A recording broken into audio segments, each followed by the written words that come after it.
Hello everyone, welcome back to my channel explore with প্রিয়াতে সবাইকে স্বাগত। আজকে চলে এসেছে একটা চিকেনের রেসিপি নিয়ে। তো আমি এখানে 1 কেজির থেকে একটু বেশি মাংসর মধ্যে দিয়ে দিয়েছি আদা রসুন কাঁচা লঙ্কার পেস্ট, আর কিছুটা হলুদ দিয়েছি অল্প, আর একটু নুন দিয়েছি, আর কাশ্মীরি রেড চিলি পাউডার দিয়েছি, আর এতে অ্যাড করে দিয়েছি কিছুটা ফ্যাটানো টক দই আর ভিনিগার।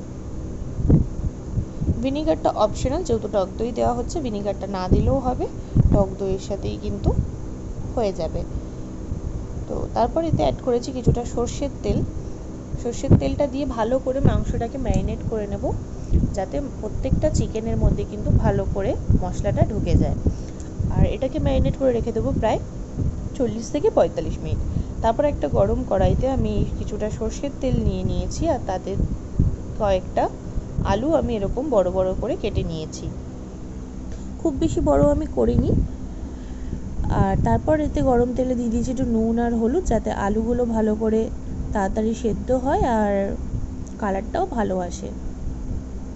তারপর আলুগুলোকে আমি এক এক করে এরকম গরম তেলের মধ্যে ছেড়ে দিয়ে আমি কিন্তু ঢাকা দিয়ে মিডিয়াম টু লো ফ্লেমে আমি ভেজে নিয়েছি। খুব বেশি আমি আগে থেকে সেদ্ধ করে নিইনি, আমি কিছুটা 50 to 60% মতো আমি এখানে আলুটাকে ভেজে নিয়েছি।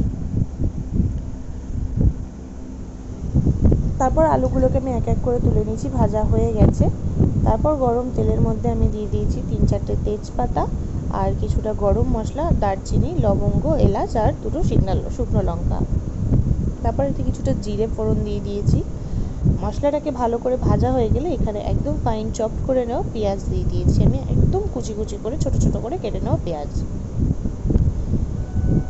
পেঁয়াজটা ভালো করে ভেজে নেব ততক্ষণ যতক্ষণ একটু লাল লাল করে ভাজা হচ্ছে, যাতে তাড়াতাড়ি ভাজা হয়ে যায়। এর মধ্যে আমি একটু নুন অ্যাড করে দিয়েছিলাম। তারপর এখানে আমি দিয়ে দিয়েছি টমেটো পেস্ট। টমেটো পেস্টটা দিয়ে এটাকে একটু নাড়াচাড়া দিয়ে আমি এখানে অ্যাড করে দেবো অল্প পরিমাণ জল, ওই মিক্সি ধোয়া জলটাই টমেটোর। খুব বেশি জল কিন্তু দিতে লাগবে না, অল্প জল, একদম সামান্য পরিমাণ জল আমি এখানে অ্যাড করেছি। তারপর মশলাটাকে ভালো করে কষিয়ে নিয়ে একটু নুন দিয়ে দিয়েছি এতে। টমেটোর কাঁচা গন্ধটা চলে গেলে আমি এই মশলাগুলো অ্যাড করেছি, জিরে গুঁড়ো, ধনে গুঁড়ো, ঘরোয়া মশলা যেগুলো, ঝালের জন্য একটু শুকনো লঙ্কা গুঁড়ো অ্যাড করেছি। তারপর মশলাটাকে একটু নাড়িয়ে চাড়িয়ে নিয়ে কালারের জন্য অ্যাড করেছিলাম কাশ্মীরি রেড চিলি পাউডার।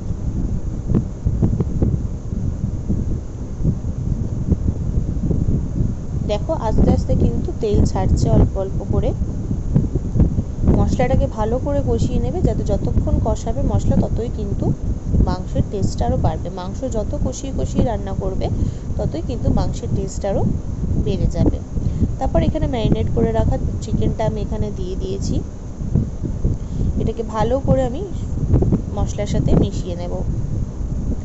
তারপর এটাকে আমি প্রায় 7-8 মিনিট মতো হাই ফ্লেমে কষিয়ে নেওয়ার পর আমি কিন্তু মিডিয়াম টু হাই ফ্লেমেই, খুব বেশি হাই আমি রাখিনি, মিডিয়াম ফ্লেমেই আমি মাংসটাকে সব কিছু মিশিয়ে নিয়ে ঢাকা দিয়ে কষিয়ে নিয়েছি।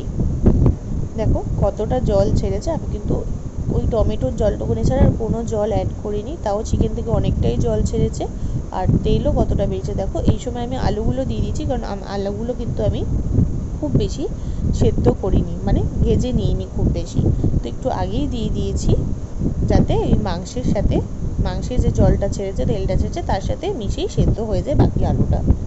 তারপর আমি আবার এটাকে ঢাকা দিয়ে কষিয়ে নিয়েছি। আমি বারবার করে বলছি, মাংস যত কষাবে ততই কিন্তু মাংসের টেস্ট আরও বেড়ে যায়। দেখো মাংস থেকে কতটা জল ছেড়েছে, তেলটাও দেখো কতটা সুন্দর বেরিয়েছে, আর কত সুন্দর দেখতেও লাগছে।